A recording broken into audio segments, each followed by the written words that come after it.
Welcome to this tutorial. My name is Damien, and today I will be talking about Flex, which is a powerful tool that was introduced to while taking a course on compilers a few semesters back.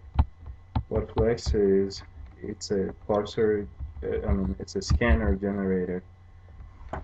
Like when you write computer programs and stuff, such as compilers, compilers are meant to read source files written in various programming languages, and in a given programming language you have different types of words such as keywords, user-defined words, and such. So it's a compiler's job to distinguish between all those different types of words. You could write a program to do that, or you could simply use something called Flex, which allows you to generate scanners really easily with much less work.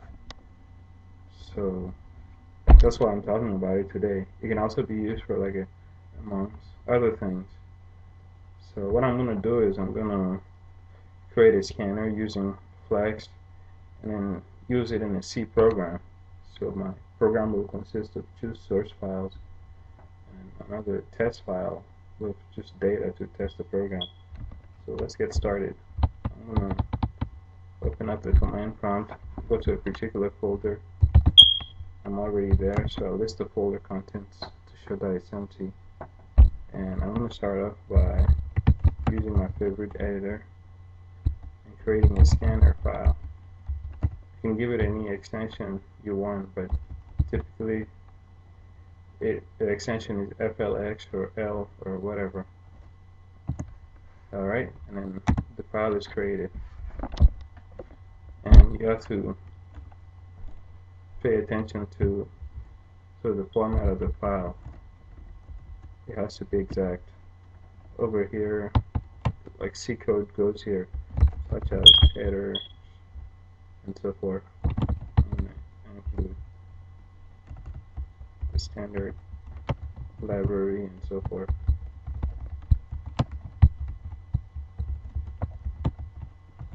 And also define some token types. All this you can read about in a book. So I'm just gonna, because it's hard for me to talk and think at the same time, I'm just gonna go ahead and do a demonstration and talk as much as I'm able to.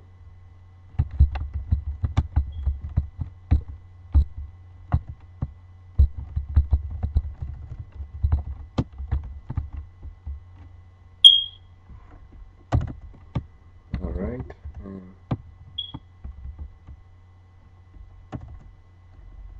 Flex program basically consists of these three parts.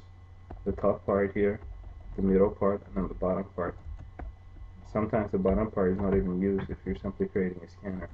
And also we have to not forget this very important detail. And if you can always read that well, why this is necessary for the program to work online. I'll go into the technical details. Alright, so over here, this is where you specify the rules to match. But before that, I'm going to go ahead and use regular expression definitions. So I'm going to define a letter. And the letter is defined to be lowercase letters A through Z, or uppercase letters A through Z, or an underscore.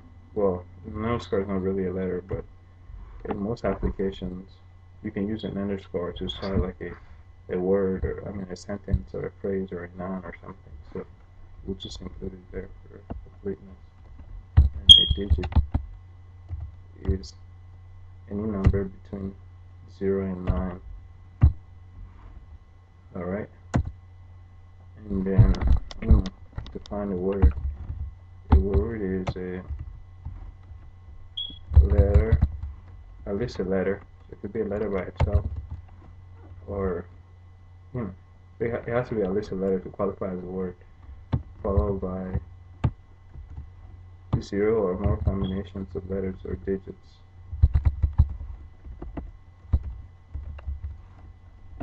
I'm going to use star, which denotes the king closure, 0 or more occurrences of. So That's how you define the regular expression for a word. It could be like any, the length is arbitrary. It could be like, 26 letters or 52 letters or whatever, but it just has to follow this pattern, like a letter followed by, letter digits and stuff. So if there's like space in it, it gets cut off. Like space is a delimiter. So here's where you match the patterns.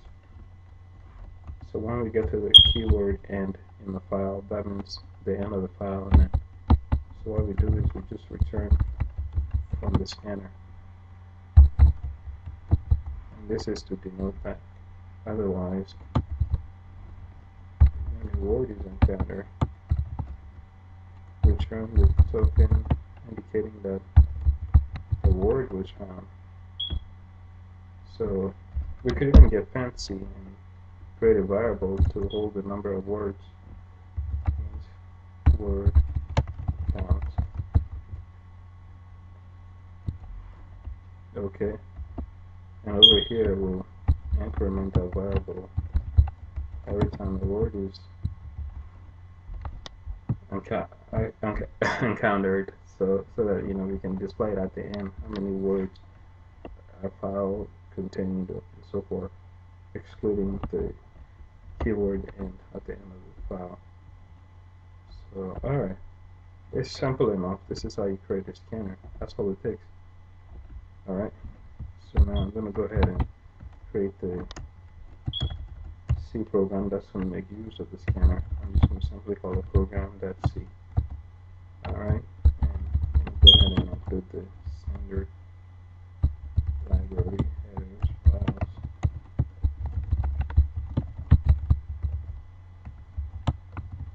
Alright, and the main function, even though I'm not going to use command line arguments. Also, I like to do this for flexibility. Alright, just out of habit.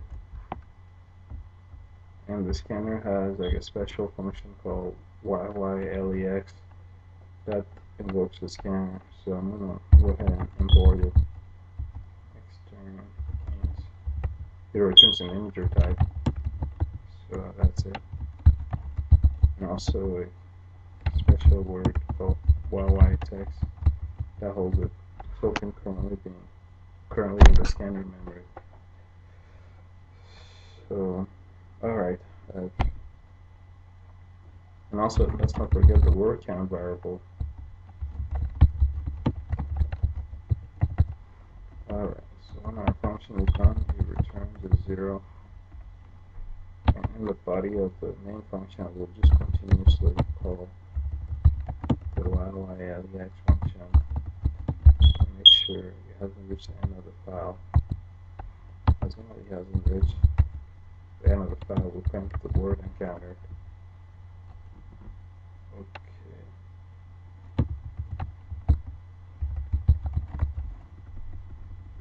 Let me put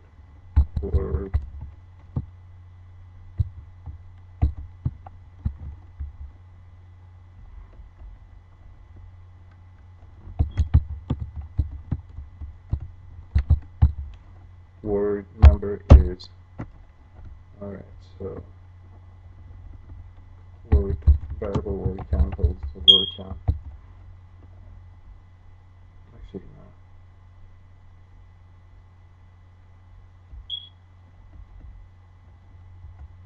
no. Tell you what, I'm gonna create a new variable. I'll call it WC.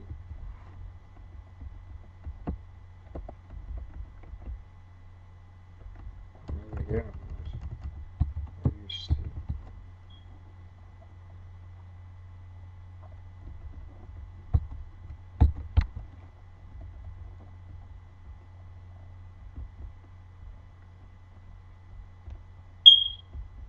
Now I'm going to start a new line after every word is printed. Alright, at the end of that, go ahead and print the total number of words in the file. Total number.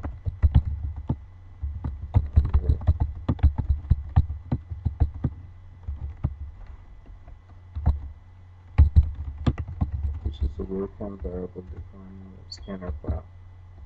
Alright, so this is how you write a program that uses the scanner. So let's hope I did everything right. Go back to the command prompt, and I already have a lot of things set in place. I can invoke the flex scanner by simply typing in flex. But you know, when you download the flex scanner, of course you gotta like set up the environment variables that will enable you to do this in the first place. So I'm gonna type in flex and the name of my scanner file, scanner.flex. Okay. Look at the directory content. It's gonna create this file if you don't specify a name called lex.yy.c. Alright, and you're gonna compile that file with your program.c file to create an executable. So there goes nothing. Program.c and lex.yy.c. Okay. It's telling me that I forgot to declare the constant end inside program.c. If you look here, that I use end, but there's no end definition anywhere. So I'm gonna go here and define end. Alright, so now it should work, hopefully. Voila! So our program compiled without a problem. Created this executable file called a.exe.